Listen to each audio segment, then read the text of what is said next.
देखिए, मेरे ख्याल में मैं अपना पार्टी का जिम्मेवार हूँ और अवामी नेशनल पार्टी कैंडिडेट्स भी अपने अनाउंस कर चुके हैं मैदान में भी, और हम तैयार हैं। हम इलेक्शन के लिए तैयार हैं और हम चाहते हैं कि 8 फरवरी को इलेक्शन हो जाए। ये हमारी चाहत भी है, हमारी ख्वाहिश भी है और ये आईनी तकाजा भी है कि 8 फरवरी को इंतखाबात हो जाए। जहाँ तक सिक्योरिटी सूरत हाल की बात है, हमने इससे बुरे बुरे हालात में इंतखाबात लड़े हैं।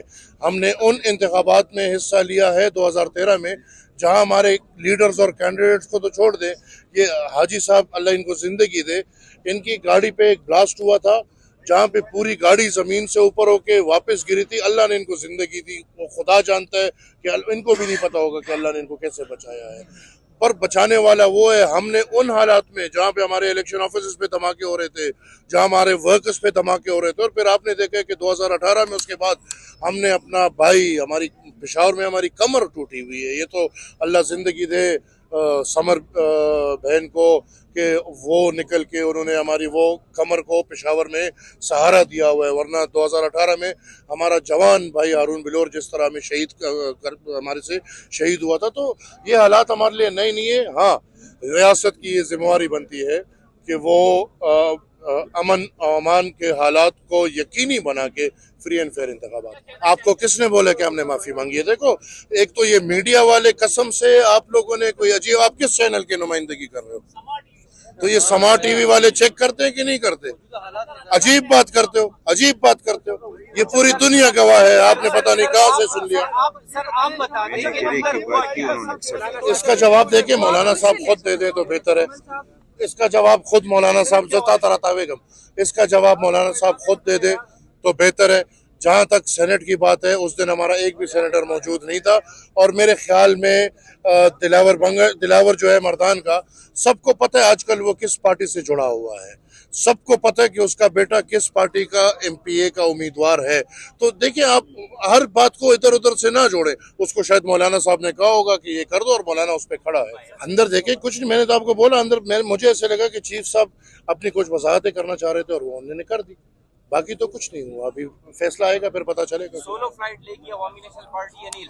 आज हम जब बात कर रहे हैं तो ये मेरे ख्याल में 2 दिन रह गए हैं, तो सोलो फ्लाइट ही समझ लें।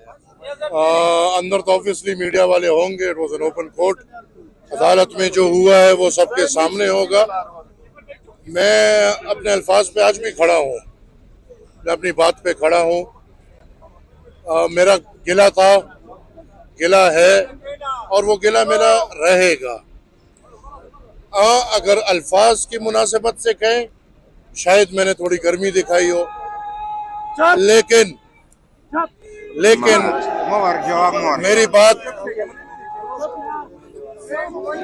मेरी बात इस कौम की तर्जुमानी है। मेरी बात पाकिस्तानी रियासत की तर्जुमानी है। मैंने जो बात की है वो जुबान ज़द-ए-आम पुख्तनख्वा, पंजाब, सिंध, बलूचिस्तान और इस्लामाबाद, हर जगह में यही बात हो रही है। हर जुबान पे यही बात है। मीडिया वाले हो, उनकी जुबान पे यही बात है। वकला बरादरी हो, उनकी जुबान पे यही बात है। हम अवामी नेशनल पार्टी एक तारीख रखते हैं। हमसे कोई ये तवक्को भी ना रखे कि हम अदालत की तौहीन करेंगे। अवामी नेशनल पार्टी वो वाहिद जमात है जिसने अदलिया की वकार और वर्दी के खिलाफ इस अदालत के तराजू को ताकत दिलाने के लिए खून बहाया है। ये अदलिया याद रखे वो दिन जब अवामी नेशनल पार्टी के सैकड़ों वर्कर्स अदलिया की बहाली, अदलिया की सौकाली के लिए कराची में शहीद हुए थे। हम, जिस तरह आपने सवाल किया है, अल्हम्दुलिल्लाह, मेरी तो शायद मैं दोस्तों से यही बात कर रहा था कि जिंदगी में दूसरी दफा मैं अदालत आया हूँ।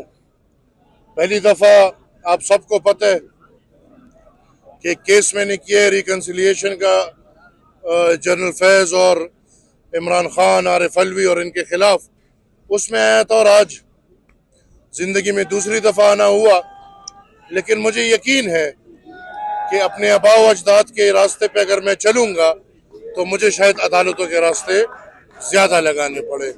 आज की कार्रवाई में मेरे ख्याल में इतना कुछ था नहीं, तौहीन अदालत का कुछ नहीं था। मुझे ऐसा लगा कि चीफ जस्टिस साहब कुछ वजाहतें करना चाह रहे थे और वो वजाहतें उन्होंने इस केस में कर दी। मैं आप सबका बहुत मशकूर हूँ। मैं उन सब जुमातों को इतनी अहमियत दूंगा जितने मैंने आपके इस सवाल को दिया है, और मैं तमाम भाइयों का शुक्रगुजार हूँ, आप सब प्रेस वालों का शुक्रगुजार हूँ। मैं फिर दोहराऊंगा कि हमने जो अंदर बात की है, जो मेरी एक प्रेस कॉन्फ्रेंस है, मैं अपने बातों से पीछे नहीं हटा, ना हट रहा हूँ। जो मैंने बात की वो जुबान ज़द-ए-आम है, मेरा आज भी गिला होगा, और मैं उम्मीद रखता हूँ कि ये चीफ जस्टिस साहब और जज साहबान हमारे ये गिले दूर करके इधर इधर से ये मिसाल लोगों को तासुर मिले कि ये पेशावर हाई कोर्ट PHC है, ये नहीं कि ये PTIHC है।